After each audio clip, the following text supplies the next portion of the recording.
Hello everyone, welcome to जुबो Sarathi biology classes. तो हमने last 2 class में डाइजेशन के एनाटॉमी और हिस्टोलॉजी के बारे में डिस्कस किया, इंट्रोडक्शन किया चैप्टर पे। तो अब हम जो बात के बारे में डिस्कस करेंगे बहुत इंपॉर्टेंट है। हम पूरे डाइजेशन को एक साथ पढ़ने की कोशिश करेंगे। उससे पहले मैं एक छोटा सा टॉपिक यहाँ पे कंप्लीट करना चाहता हूँ, something related to glands. Digestion के साथ एसोसिएटेड कुछ ग्लैंड्स के बारे में जानना होगा। तो एज यू नो हमारे पास बेसिकली तीन ग्लैंड है। क्या क्या? सलाइवरी ग्लैंड,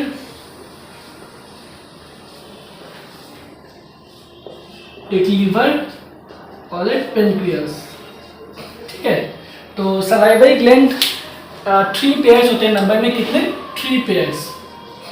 तो तीनों का लोकेशन हमें पता होना चाहिए। पैरोटिड ग्लैंड, सबमैक्सिलर या सबमैंडिबुलर,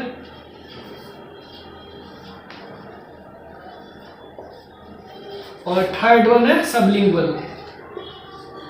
तो बेसिकली हमें लोकेशन जस्ट में दिखा, तो ये पैरोटिड, सबमैंडिबुलर, सबमैक्सिलर और सबलिंगुअल नीचे की तरफ होता है। ठीक है, अभी भी रिसेंटली चौथा नया सिस्टम डिस्कवर हुआ है, वो अभी तक बुक में आया नहीं है। ठीक है, तो बेसिकली हमें जब 3 पेयर्स पता चल गया तो हमें जानना पड़ेगा सलाइवरी ग्लैंड का मेन सिक्रेशन क्या है। तो मेन सिक्रेशन क्या है इसका?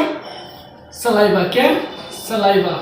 सलाइवा मतलब सलाइवा में सलाइवरी अमाइलेज होगा, म्यूकस होगा। हम इसके बारे में डिस्कस करेंगे डाइजेशन में, मतलब नेक्स्ट टॉपिक पे। ठीक है, उसके बाद होता है लीवर। तो लीवर के सेल को हम क्या बोलते हैं? हेपाटोसाइट। क्या बोलते हैं? हेपाटोसाइट। ये वर्ड बहुत इंपॉर्टेंट है, हेपाटोसाइट, क्योंकि हम आगे जाके बहुत से टर्म पढ़ेंगे। हेपाटी। ठीक है, हेपाटोसाइट, साइट मतलब सेल, और हेपाटो मतलब लीवर के सेल को हेपाटोसाइट बोलते हैं। तो जो लीवर का सेल है, हमने जब देखा तो लीवर की जो आउटर मोस्ट कवरिंग है उस पर ग्लिसन्स कैप्सूल होता है। क्या होता है? Glisson's capsule. ये वर्ड एनसीईआरटी में मेंशन है। ये एक्चुअली माइक्रोस्कोपिक स्टडी रिसर्च है, ग्लिसन्स कैप्सूल। तो लीवर किस तरह का स्ट्रक्चर है? लीवर अपने राइट साइड में होता है, डायफ्राम के डोम के नीचे। तो ये लीवर कुछ इस तरह का शेप होता है, राइट साइड में लोकेशन होता है, और लीवर के ठीक नीचे गोल ब्लैडर होता है। क्या होता है? Gall bladder. तो ये इसलिए इंपॉर्टेंट है क्योंकि लीवर का मेन सिक्रेशन क्या है? लीवर का मेन सिक्रेशन है बाइल। क्या? बाइल। और जो लीवर का सिक्रेशन क्या है? बाइल, और उसका कंसंट्रेट कौन करेगा? Gall bladder. तो एग्जाम में क्वेश्चन पूछेगा हु सिक्रेट्स बाइल। तो बाइल का सिक्रेशन कौन करता है? बाइल का सिक्रेशन लीवर करता है, और कंसंट्रेट कौन करता है? Gall bladder. ठीक है, अब जो लीवर से डक्ट निकलता है उसे हम बोलते हैं बाइल डक्ट, और जो गोल ब्लैडर से निकलता है उसे हम बोलते हैं सिस्टिक डक्ट। क्या बोलते हैं? Bile duct. कंफ्यूज मत करिएगा, बहुत इंपॉर्टेंट डिस्टिंग्विश है, और डायग्राम एनसीईआरटी में है। ठीक है, बाइल डक्ट जो लीवर से निकलता है, सिस्टिक डक्ट जो गोल ब्लैडर से निकलता है। अब जब हमने इसके बाद स्टडी किया आगे, और दोनों में स्फिंक्टर वगैरह होंगे, वो हम डिटेल पढ़ेंगे। जो तीसरा पार्ट है पेनक्रियास। क्या है? पेनक्रियास।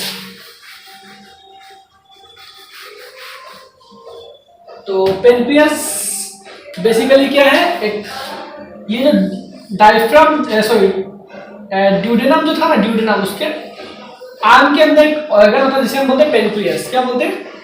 पेनक्रियास। तो पेनक्रियास के पास, पेनक्रियास 2 तरह का ग्लैंड है, एंडोक्राइन भी है, एक्सोक्राइन भी है। ठीक है, तो पेनक्रियास का जो एंडोक्राइन पार्ट है, ग्लूकागॉन, इंसुलिन, ये हम एंडोक्राइन चैप्टर में अच्छे से पढ़ेंगे। और यहाँ पे कुछ पेनक्रियाटिक एंजाइम्स सीक्रेट होते हैं, वो एंजाइम्स के बारे में डिस्कस करेंगे। तो एंडोक्राइन और एक्सोक्राइन का बेसिकल डिफरेंस क्या है? एंडोक्राइन है डक्टलेस ग्लैंड। क्या है? एंडोक्राइन है डक्टलेस ग्लैंड, जबकि एक्सोक्राइन क्या होता है? डक्ट वाला ग्लैंड होता है। तो एंडोक्राइन का सिक्रेशन हमें पता है, क्या क्या सिक्रेशन है? एंडोक्राइन का सिक्रेशन है आपका ग्लूकागॉन, इंसुलिन, और एक्सोक्राइन का पैंक्रियाटिक अमाइलेज।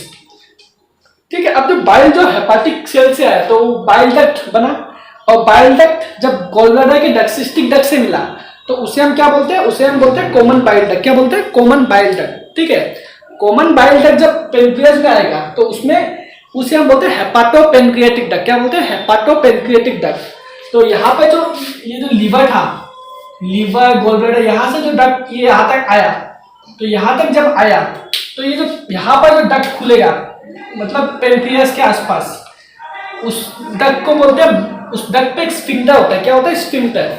उस स्फिंक्टर का नाम है स्फिंक्टर ऑफ ओडी। क्या नाम है? Sphincter of OD. ये एनसीईआरटी में मेंशन है इसलिए इंपॉर्टेंट है, स्फिंक्टर ऑफ ओडी। ठीक है, तो बेसिकली हमने एनाटॉमी ग्लैंड पढ़ लिया। ग्लैंड एनाटॉमिकल 3 ग्लैंड है मेनली, सलाइवरी ग्लैंड, लीवर और पेनक्रियास। इस ग्लैंड के हमने डिफरेंट सिक्रेशन जाने और इसके एक्शन हम पढ़ेंगे। ठीक है, तो अब मैं डिटेल में एक्सप्लेन करूंगा डाइजेशन का पूरा प्रोसेस। ठीक है, बहुत इंपॉर्टेंट लेसन है, बहुत इजी है, बहुत कंसेप्चुअल भी है। ठीक है, तो अब हम बात करेंगे डाइजेशन। और डाइजेशन पढ़ने का हमारा टेक्निक क्या होगा, हम माउथ से शुरू करेंगे, स्टोमक में आएंगे, स्टोमक से स्मॉल इंटेस्टाइन और लार्ज इंटेस्टाइन। तो हम 4 पार्ट में डाइजेशन को डिस्कस करेंगे। सबसे पहले हम डिस्कस करेंगे डाइजेशन इन माउथ। क्या डिस्कस करेंगे, माउथ। तो माउथ में हमने क्या किया, सबसे पहले बकल कैविटी में फूड को लेंगे। और हमें पता है डाइजेशन के लिए सबसे इंपॉर्टेंट 2 चीज होता है माउथ में। क्या क्या होता है, मास्टिकेशन और स्वॉलोइंग। क्या होता है, मास्टिकेशन और स्वॉलोइंग। तो मास्टिकेशन मतलब क्या होता है, मास्टिकेशन मतलब फूड को चूर फाड़ करना। क्या करना, चूर फाड़ करना। और स्वॉलोइंग मतलब वो जो फूड सिंपल फॉर्म में आ गया उसको नीचे की तरफ लेना। ठीक है, तो हमें एक चीज जानना पड़ेगा, मास्टिकेशन और स्वॉलोइंग का प्रोसेस में एक सब्सटेंस बहुत हेल्प करता है जो कि सलाइवा ग्लैंड का जो सिक्रेशन है सलाइवा। तो सलाइवा के बारे में हमें ग्रेट डिटेल में जानना पड़ेगा। तो सलाइवा का एक कंपोनेंट क्या है, म्यूकस। क्या है, म्यूकस। ये म्यूकस क्या कहता है, ये म्यूकस लुब्रिकेट कर देता है। क्या कहता है, फूड को लुब्रिकेट करके एडायर कर सकते हैं। एडायर मतलब एक साथ एग्रीगेट कर सकते हैं। तो ये 2 फंक्शन याद रखना म्यूकस का मेन फंक्शन क्या है, लुब्रिकेट और एडायर कर देगा। और ये जैसे ही लुब्रिकेट और एडायर करेगा तो फूड जो गुच्छा बन जाएगा उसे हम बोलते हैं बोलस। क्या बोलते हैं, bolus. Very important term, what is bolus. Bolus is simply the aggregate of food particle which has been masticated and swallowed in the buccal cavity. Okay, तो सलाइवा का जो म्यूकस पार्ट है वो क्या कर रहा है, वो आपका फूड को बोलस के फॉर्म में ले जा रहा है। और बोलस क्या करेगा, बोलस नीचे आएगा, बोलस फेरिंग्स के ऊपर वाले पार्ट पे खुलेगा। फेरिंग्स के ऊपर वाले पार्ट पे जैसे ही खुलेगा वो नीचे इसोफेगस की तरफ प्रमोट करेगा, मतलब नीचे की तरफ आएगा इसोफेगस में। और ये जो पूरा प्रोसेस है, सलाइवा से म्यूकस आना, म्यूकस से लुब्रिकेट एडर होकर बोलस बनना, बोलस से फेरिंग्स पे आना, फेरिंग्स से इसोफेगस में आना, इस पूरे प्रोसेस को हम बोलते हैं डीग्लूटिनेशन। क्या बोलते हैं, डीग्लूटिनेशन। ये डेफिनेशन इंपॉर्टेंट है, कंसेप्चुअल है।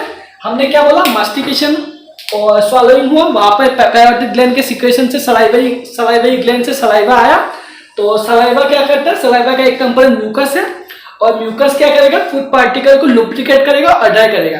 और जैसे ही फूड पार्टिकल एडर होगा तो वो बोलस कहलाएगा और बोलस कहला के जब फेरिंग से नीचे आएगा इसोफेगस में, उस पूरे प्रोसेस को हम ऐसे और क्या बोलते हैं, डीग्लूटिनेशन। क्या बोलते हैं, डीग्लूटिनेशन। अब मेन पार्ट क्या है, बक्कल कैविटी में मेनली कार्बोहाइड्रेट पार्ट डाइजेस्ट होता है। क्या होता है, कार्बोहाइड्रेट पार्ट डाइजेस्ट। तो हमने डेफिनेशन में क्या कहा था, हमने कॉम्प्लेक्स से सिंपल बनाने का वादा किया था डाइजेशन की डेफिनेशन में। तो सिमिलरली कॉम्प्लेक्स पार्टिकल कार्बोहाइड्रेट का क्या होगा, स्टार्च होगा। क्या होगा, स्टार्च। स्टार्च को हम किस में तोड़ेंगे, स्टार्च को हम सिंपल पार्टिकल में तोड़ेंगे जिसका नाम है माल्टोस, मतलब यानी कि डाइसैकेराइड के फॉर्म में तोड़ेंगे। क्या फॉर्म तोड़ेंगे, डाइसैकेराइड के फॉर्म में। अब कुछ इंपॉर्टेंट फैक्ट्स याद रखना है। तो मैंने ऑलरेडी कहा स्टार्च माल्टोस में कन्वर्ट होगा और अपने पास बक्कल कैविटी में एकमात्र जो ग्लैंड का सिक्रेशन है वो सलाइवा है। तो सलाइवरी एमाइलेज क्या सिक्रेट होगा, सलाइवरी एमाइलेज। एक चीज हमेशा याद रखना, कोई भी वर्ड के पीछे अगर एस आ रहा है, ASE, तो वो क्या समझाएगा, वो एंजाइम को डिनोट करेगा। ठीक है, सलाइवरी एमाइलेज। तो सलाइवरी एमाइलेज कितने pH पर एक्ट करता है, एनसीईआरटी में दिया हुआ 6.8। तो you have to remember that fact. Starch से कन्वर्ट होकर माल्टोस बनेगा in the presence of salivary amylase और उसका pH कितना होगा, 6.8। और एक चीज इंपॉर्टेंट है, सलाइवरी एमाइलेज का एक और नाम है टाइलिन। क्या नाम है, टाइलिन। ये पहले के एनसीईआरटी में थी, टाइलिन अब नहीं है। But you have to remember digestion इतना कुछ होता है।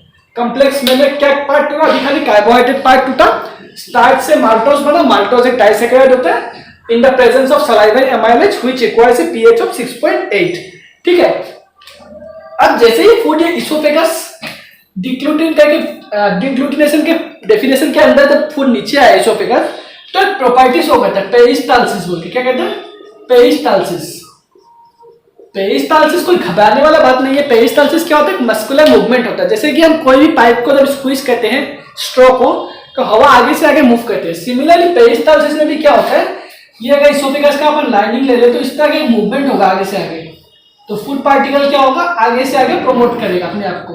तो जैसे जैसे नीचे आएगा उस पूरे प्रोसेस को हम क्या बोलते हैं, पेरिस्टाल्टिक मूवमेंट। क्या बोलते हैं, पेरिस्टाल्टिक मूवमेंट। अब ये पेरिस्टाल्टिक मूवमेंट आके फूड कहाँ पहुंच गया, फूड पहुंच गया स्टोमक में। और मैंने ऑलरेडी कहा है इसोफेगस और स्टोमक के बीच में जो आपका जंक्शन है वहां पर एक इसोफेजियल स्फिंक्टर होता है, लोअर इसोफेजियल स्फिंक्टर बोलते हैं, एलियस।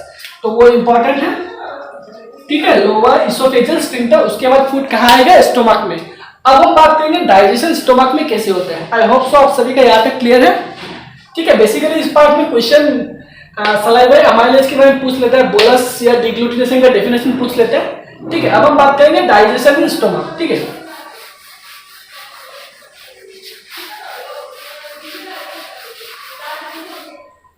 अब हम बात करेंगे डाइजेशन इन स्टोमक। ये पार्ट बहुत ज्यादा क्वेश्चन कैच करता है जनरली, क्योंकि इंपॉर्टेंट पार्ट है डाइजेशन इन स्टोमक। अभी अभी हमने क्या डाइजेस्ट किया, कार्बोहाइड्रेट। अब हम किस तरफ जाएंगे, अब हम जाएंगे कार्बोहाइड्रेट से आगे बढ़ेंगे, हम बढ़ेंगे स्टोमक की तरफ। तो स्टोमक में बेसिकली जो इंपॉर्टेंट ग्लैंड स्टोमक के साथ एसोसिएट है वो है आपका गैस्ट्रिक ग्लैंड। तो गैस्ट्रिक ग्लैंड कहाँ पर था, म्यूकस में था, मैंने ऑलरेडी डिस्कस किया पहले। तो गैस्ट्रिक ग्लैंड इन म्यूकस, इसके 3 पार्ट होते हैं। क्या क्या, मैं पार्ट का नाम लिखूंगा।